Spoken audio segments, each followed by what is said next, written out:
So I'm going to, today tell you about how my lab thinks about the theme of resource allocations using bacteria as an example. And over the years, we've also been noticing some very interesting parallels between concepts in economics as well as physiology. So the kind of things I'm going to tell you about is a reflection about the 5+ years of research, and then I split my talk into two parts.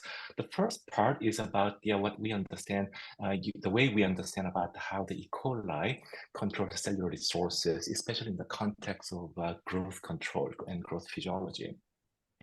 The second half is it's about the papers we're currently finishing up, and then about how do you go beyond E. coli. And first question is that do we need to go beyond E. coli?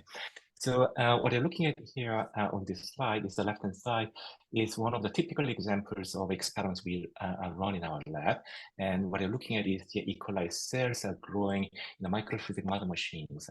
So you have several parallel channels, and then in the bottom is the end of the microfluidic channels, and then top is actually open end. So E. coli grows and then can escape, and then fresh medium is constantly provided to sustain this growth of these E. coli cells. What's interesting about E. coli and the many bacteria is that their cell size as well as their growth rate really depend on what kinds of growth environment that they are in. So, although their genetic information is conserved all the time, if you give a nutrient-rich medium, full of glucose, for instance, rather than glycerol, for example, and the E. coli tends to grow faster and then they are bigger and so on. And if you think in terms of resource allocations, typically we think in terms of how much material cost there is. So when the cell grows at a certain growth rate, and on the right-hand side is one of the examples, the old data, classic data in the field, and you can see that the proteins actually occupy the largest fractions of the dry biomass, and then followed by nucleic acid, actually the ribosomal RNA, which is part of the ribosomes, which is machinery which make proteins. Then there's a polysaccharides, because the cells need to make cell walls, and lipids for membranes, and so on and so forth. So the obvious question is that under given growth condition, how the E. coli cells know how much cellular resources to be allocated for each of these major class of biomasses and so on. Okay, good. So to draw some parallels, so this kind of questions is actually beyond the physiology, because in society, and this is the kind of things we experience on a daily basis, and that at all scales, from individual scales to the government and the policymakers and so on. So the data you're looking at here is they were pulled out from the internet, 2021 data of the GDP across the world, and then about the tripartition here, United States about 1/3, China 1/3, and then Eurozone and so on and so forth. And if you look at this data probably a decade ago, and this would have looked much differently, for example. Okay? One of the data we can pull out is this is how the individual countries' economic resource allocations evolved over the years. So this particular one is what I just pulled out from internet because it's easy to search. The Turkish economy dating back to 2000, and then 15 years later in 2016. And the way the economists think about the resource allocation is the sectors, the economic sectors. So for example, there's agricultural sectors, healthcare, education, government, construction, manufacturing, etc., etc. And over the years, I'm sure the overall size of the pie must have increased almost after 2 decades of the progress. But if you think in terms of the resource allocations within that pie, and then the individual sector allocation has changed, reflecting the economic environment, and then how the surrounding the countries as well as the whole global economy has changed and so on. So in a way, one of the things that we're actually interested in is that can you actually map the concept, especially the theoretical concepts developed in economics, and then can you map that onto the physiology and vice versa? And some of them hopefully will be experimentally testables. So although the thinking itself dates back for many years, this is the first time finally I feel ready to talk about a very elementary concept. Okay? By introducing the notion of flux that we physiologists are thinking about. So as you'll see, I'm not gonna talk about the economics very much, but I just hope that to give this to you as something to think about going forward. So let me go back to E. coli. And what I'm going to show you is that it's just like I told you before, E. coli on the different growth conditions change their size and growth rate dramatically. And this is the work by my former postdoc, Sato Taheri, who is currently at the California State Universities. And then what you're looking at here is in the same isogenic E. coli cells, basically they share the same genetic informations, but we give them different types of carbon sources, and then from glycerol to glucose and plus additional amino acids and so on. And you can see, although they have the same genetic informations, their average size and then the rate they divide really change very, very dramatically, actually almost more than one of the magnitude. Okay? And if you zoom in, a cartoonized version of this picture is as follows. Now, if you open up the cells and then think and go back to the biomass compositions, and as I showed before, the largest fraction of the biomass is really about the proteins. And to play with some numbers here, the typical E. coli cell, by and large, it's okay to assume that the typical E. coli cells have over 1 million proteins. Okay? And E. coli genome encodes about the 4,000 genes, but any given moment, I think it's fair to say that about the 1/4 of the genes are turned on. So something like 1 in 10 to the 3 the genes. Okay, so what that means is that per gene, per type of protein, there are about 1,000 copies of a proteins. So the first thing to do then is to construct this kind of pie chart, and this pie chart represents the composition of proteins of E. coli cells. And in this mean field of the view, we just should think in terms of something like 1,000 slices, and where each slice contains on average about 1,000 proteins. Okay, so what that means is that to define the physiological state of the E. coli uniquely, the first starting point would be to understand what this pie chart would look like. So in E. coli, under given growth condition, very slow growth conditions, I'm sure there are many genes to and express, and that some of those proteins are really used to digest particular carbon sources they uptake from outside. And if you change your carbon sources from, say, glycerol to glucose and so on, some of the proteins are not used anymore, whereas some other proteins are needed and so on. So this pie chart would look very differently. So here's the summary of the way we can understand how we interpret the physiology and translate it into this kind of pie chart. So in physiological state 1, for example, and I said that we should think in terms of something like 1,000 slices, and then each slice on average contains about 1,000 proteins. And then, but now, if you change the environment abruptly, eventually you'll go to the new steady state, to physiological state 2, and then the composition of the proteome, the proteins, will be different, and then some of the slices are bigger, and then some of the new slices appear, some of the unnecessary slices disappear, and so on. In other words, this pie chart of the proteome is the way to define the physiological state, at least for physiologists. Now, the other notion of the balance is the balanced growth, which is very important for bacteria. In economics, when you talk about the balanced growth, what we mean by that is as follows. And if U.S. economy, for example, grows in a balanced manner in 3% annually, what that means is that every economic sectors also increases at the same rate, 3%.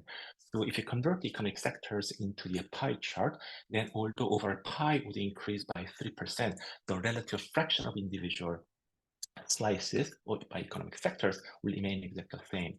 In the context of cellular physiology and the proteins, for example, and between birth and division, the overall pie would increase roughly twice because cells have to double roughly its mass and divide in the middle. And then, however, the concentrations of individual proteins practically would remain more or less constant between birth and growth. So you see, you can basically scale everything up by the same factor, and there is a balanced growth. Now, From these numbers, you can immediately tell, and then how much time one should spend, the equalizer should spend to make a transition from one steady state to the next steady state. And the number is very simple. So because each physiological state can be uniquely defined by this kind of protein pie chart, and then to go from one composition of this pie to another compositions, you need to get rid of those slices that you don't need, and then you need to create the new slices. So this time scale of adaptation is really about the time scale to get rid of those slices and then make new ones. Making new proteins is typically fast processes. Fast is a relative term in the sense that within one generation, between one doubling, cells can produce all the proteins they typically need. But just like I said, in bacteria, cells in general do not actively destroy proteins. So the only way to get rid of proteins that they don't need is that first by stop producing those proteins, and then you need to dilute them out. So because in every doubling of the mass, then you reduce the number of proteins by half by one dilutions. To go from 1,000 proteins to less than one protein, you need to wait something like 10 generations. Okay, so in the classic notions in bacterial physiology, dating back to 1950s, is that they empirically knew, oh, if you want to make sure your cells grow in steady state, you always need to wait for about 10 generations. In fact, you can really rationalize quantitatively like this. Now, so far, I focused much about how the proteome is partitioned, and the view I might say that dates back to the 1950s, but as I'll show you shortly, and also largely due to my colleague at UCSD, Terry Hua, and then so I come back to that issue in a brief moment. Nevertheless, one thing I do want to say though is that there's very important aspect of physiological control, which is about also flux. So what you're looking at here is I'm going to start these animations by Janet Iwasa. And what you're going to see here is that these animations, which is just about the chemical reactions, where the cell's uptake of glucose is one of the most favorable the carbon sources for actually any cells, and as they enter, they go through a series of chemical and biochemical reactions and then turn them into different chemicals, and then they are being utilized as well as converted into different parts. So every node here has a different types of chemicals, but the conversion is done by all these enzymes and proteins, which are not explicitly shown in these animations. So what I want to say here is that whenever we think about the physiology, there are essentially two layers. One layer is about all those actual dry biomass and how they are distributed, and to each of the classes of biomasses, proteins versus nucleic acids, lipids, and so on. But underlying that layer, the biomass layer, is a flux layer. Okay? And turns out that that's very, very important. For those who are interested in this kind of topics, I just strongly recommend this really beautiful review by Uwe Sauer, AETH. And I so far read many, many times, and each time I read, I'm just very impressed by the many things. One, the clarity of the papers, as well as how beautifully it is written to convey the message in a very way that is easy to understand for a very general audience. What Urasawa does in this article is that is providing very high-level view about how the flux is controlled. So what you're looking at here as a rectangular box is equalized cells. And this equalized cell, the goal is to grow, and that means it has to synthesize, the biomasses inside. And then what types of biomasses are there? Well, essentially, there are only four classes. There's proteins, and then there's lipids, and polysaccharides, and then nucleic acids. This includes the DNAs, RNAs, and proteins are proteins. And there's lipids for the membranes, and polysaccharides are cell walls, and so on. So in a way, in this very high level view, there are only four types of biomasses. And then to make those, cells need to take up the precursors and then some very elementary the sources from outside, and then there are only 3 types of sources of input. So nitrogen sources and carbon sources, as well as electron acceptors for energy productions and so on. And if you look at the diagram, you see this the wiring is done very carefully. And what you're also looking at here is all these controls to control the feedback and feed-forward controls to regulate the flux of materials from outside as well as inside and so on. So if you understand the biomass compositions and then how the cells control these fluxes, I think it's fair to say we have a very good degree of understanding about the resource allocations. Now, let me go to E. coli and give you some specific examples and then summarize the work in the next 75 years or so. It's just a few slides. So the person who is largely responsible as a pioneer of this field is Ole Mahler in Denmark. And in his case, he already started thinking early in the 1960s and so on as a group of genes and group of proteins. So in this quadrant, the circles, and you can tell he was thinking about the genes for catabolism. Catabolism simply means that you uptake stuff from outside and you break them down into the precursors that the cells can use to build something. And then there's protein synthesis, and these are about the ribosomes, and so on and so forth. So the way the physiologists approach this kind of problem is that we're thinking about the 4,000 genes is too complicated.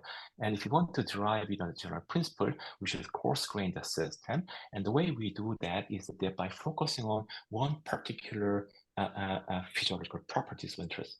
So for example, let's say we're interested in the growth. And we're interested in how the cells determine the growth rate under given growth conditions and so on. And once you define a particular physiological properties of interest, then you can binarize your proteome into 2 groups by asking, for a given protein X, is that proteins involved in making other proteins? Because the proteins occupy the largest fraction of the biomass. And if the answer is yes, you put that into this this bin, and then ribosomes are protein machinery which make other proteins, including themselves. You can binarize for growth control whether a given protein is a ribosomal proteins or not. And once you partition your proteomes into 2 parts like this, then the question boils down to, under given growth condition, what is the optimal partitioning between ribosomal proteins versus non-ribosomal proteins? Unfortunately, the data already goes back to already the 1960s, more than 60 years ago. What the Fred Neidhart and Boris Magasanik discovered experimentally was as follows. The y-axis here is a ribosome RNA to ribosome ratio, which is a good proxy for the fraction of these ribosomal factors in this protein pie chart. And x-axis is the growth rate, but the way they changed the growth rate was by giving them different kinds of food or by varying the chemical compositions of the growth medium. Okay? So each dot here represents unique experimental conditions. And then what you're looking here is a linear relationship. Then what it's telling you is that the faster cells grow, they allocate larger fraction of the total proteins to the protein synthesizing machinery, to the ribosomes, which in a way makes sense. If you want to grow faster, then you need to build the proteins at a faster rate. And the one way to do that is by allocating larger resources to the protein synthesis machinery and so on. And therefore, those perceptive readers may see something like this, and it's not very important. It's important, but it is not important for this particular talk. So for the time being, let's not pay attention to that.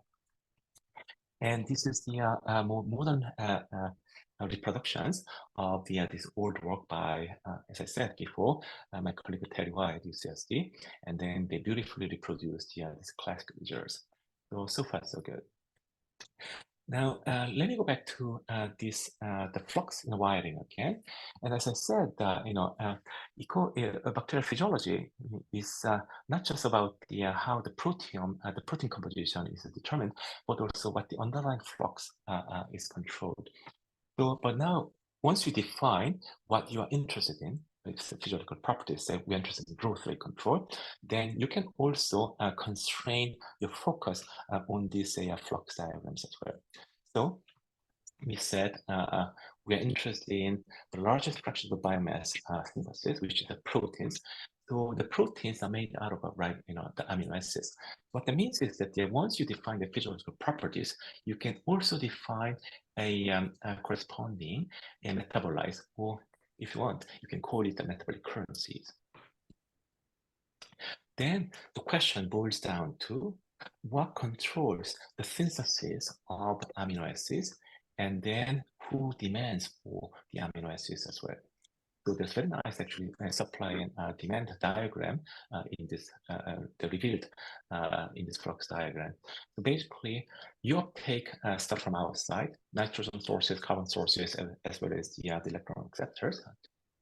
Then you convert that after very complicated biochemical reactions into amino acids. And then those amino acids are used by ribosomes to build proteins. So in these connections, in this line, there are a lot of ribosomes are sitting and are busy working very hard to polymerize these amino acids to turn them into proteins. And the upstream of these amino acids, all the biochemical reactions, catabolisms, and so on, and then to deliver, to supply the amino acids. So in other words, basically we can convert these proteome allocation questions and the resource allocations into this kind of flux pictures. Why do we do this, however? And because once you start thinking in terms of flux control, many things make sense, and all the individual pieces that look very, very incompatible at the beginning fall into the right places. And then I'm going to demonstrate that to you. So I just described that you can divide the whole process into the supply of some key metabolic currencies, and then its demand and the balance between the two. So let me give you one very important examples in the field that I can back again tell you what's paper. And this is a reconstruction of the story based on the Flux view. So here's a question. Your cell, E. coli cells, are growing very fine at a certain growth rate. And then now what we do here is that you give them antibiotics. The particular antibiotics you want to give them is a chlorphenicol, for example. What chlorphenicol does is that once they enter the cells, they bind to the ribosomes. And the moment they bind the ribosomes, the particular ribosomes stop working because it blocks the translation, so it blocks the protein synthesis. So if you adjust the level of a chlorphenicol such that the amount is such that you do not completely overwhelm the ribosomes, but let's say half of the all active ribosomes inside the cells, then your cells will not completely stop growing. So however, it will grow more slowly. Okay? So under the particular circumstances, you give them sublethal dosage of chlorphenicol and you slow the growth of E. coli. What will happen to the allocations of the ribosomes? Should the amount of ribosomes increase or decrease? Well, here's one approach. If this correlation I showed you is the only thing that we knew, the prediction is very simple. Where you add the chlorphenicol, cells grow more slowly, and then following these correlations, the total amount of ribosomes should decrease. Okay? So this is one obvious prediction. However, if you start thinking in terms of flux control, then something completely different comes along, like this. So this is the same correlations. X-axis is the growth rate, and Y-axis is the size of the fraction of the ribosomes. And you choose one particular growth condition, and you add the chlorphenicol, the sublethal dosage. Right before you add the chlorphenicol, there's a balance between two sectors where, and these arrows represent the amino acid flux, just conceptually. And the ones in the yellow are the ribosomes, and the ones in the green are the non-ribosomes. So by construction, all the proteins inside these green sectors are the ones who produce amino acids and supply them to the ribosomes. So this is in good balance. Now, the moment you add a sublethal dosage of chlorphenicol, let's say you cripple half of the active ribosomes. Okay? So now you end up with only half of the active ribosomes. Suddenly, this creates an imbalance between the supply and demand because the supply is at the same level as before, but suddenly your demand decreases by half. So the question is, what is the cell going to do? Okay? from resource allocation point of view, this would be a waste of resources because the cells are producing more amino acids than they can really produce. So one way of doing that is that the cells, let's say cells want to rebalance the supply and demand of amino acids.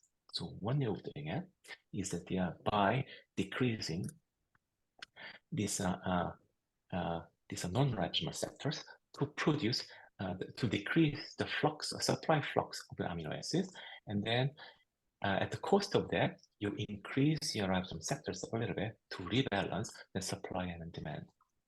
In this picture, we have a completely different, the opposite predictions. Rather than phi r, the fraction of ribosomes decreasing, in fact, in this flux balance constraint, the ribosome sector should increase. Okay? So in other words, the sign reverses. So what is the correct the predictions? Well, it turns out that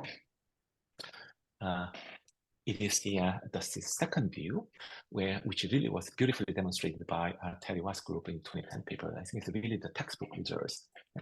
And however, this prediction, if you think about it, going back to 1950s and 60s, they could not have predicted this kind of behavior. So it was a completely counterintuitive. I think that's justifiably why the Terry's paper made a big impact in the field. And people really start thinking about how to apply this kind of allocation rules and constraints imposed on the proteome to understand the physiological controls and so on. So this is near the end of my tutorial session. So I'm going to basically summarize what we have learned in the last 20 years or so in the field, what I call the econophysiology, and then by breaking down all the assumptions are made underlying this body of work in the 20 years. So first of all, the way we play this game is as follows. If you want to understand the resource allocations, at least in E. coli, first of all, you must define what physiological properties you are interested in. Once you define your physiological properties, collect all the proteins that are responsible for or related to the control over their particular properties, such as the growth control, then therefore ribosomes. And then you can either binarize. Typically, we binarize, but you can actually do more than that. And the first rule is that is almost tautology 1 = 1. You sum all the individual sectors, and you should get the total 100%. So that's the rule number 1. Rule number 2 is that it's kind of conservation rule, and which has to be proven experimentally every time, but it's kind of a good starting point. What this tells you is that nothing gets wasted principle. So you'd produce exactly how much the cells are going to use. So basically, there's the supply and demand fluxes and their balance between the two. So the second rule number 1 that we've learned from E. coli. The third one is that the proportionality rule, which is basically tells you the flux basically is proportional to the size of the proteome sectors. In other words, for example, if you suddenly have 100 dot, and if you double the amount of ribosomes, then you'd also double the demand for the particular metabolites. If you decrease the fraction of the ribosomes by half, you also decrease the demand for the particular metabolites by half. So basically, the proportionality assumption, the E. coli physiology is always used. The last condition basically is that what happens. So then this is a supply and this is a demand line, just like economics 101. And then the equilibrium growth rate is determined when these conditions is met, when there's a balance of a supply and demand fluxes. And this is where the growth rate is determined.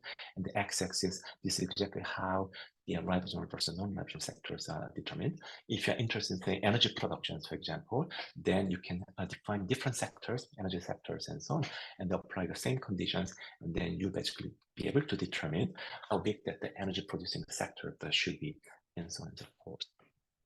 The question then is, what happens if you break this balance? So this is the equilibrium point, and if you break the balance to this way, for example, you cannot really tell, and then the allocation basically moves to one direction, and your growth rate decreases. And in this case, there's an excess of amino acids.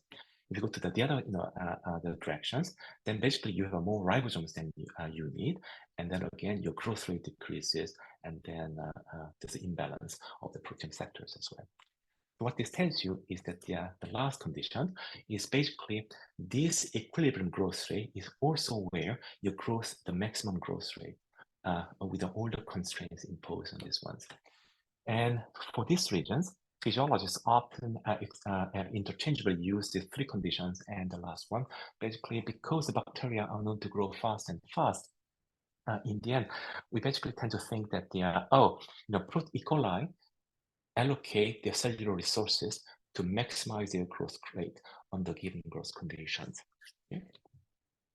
So that's what I have prepared for the tutorials, and then to provide all the background information. And then to kind of preview of the other part two, what I want to say is that over the years, really 10 plus years, we almost exclusively studied E. coli. And then, of course, we studied other organisms as well. But our motivation was always to support E. coli, just to show whatever we learned in E. coli was very general, like hydrogen atom and quantum mechanics. We always studied the other organisms basically to show the generality of E. coli. And when it comes to resource allocation, this project started around 2017 or so.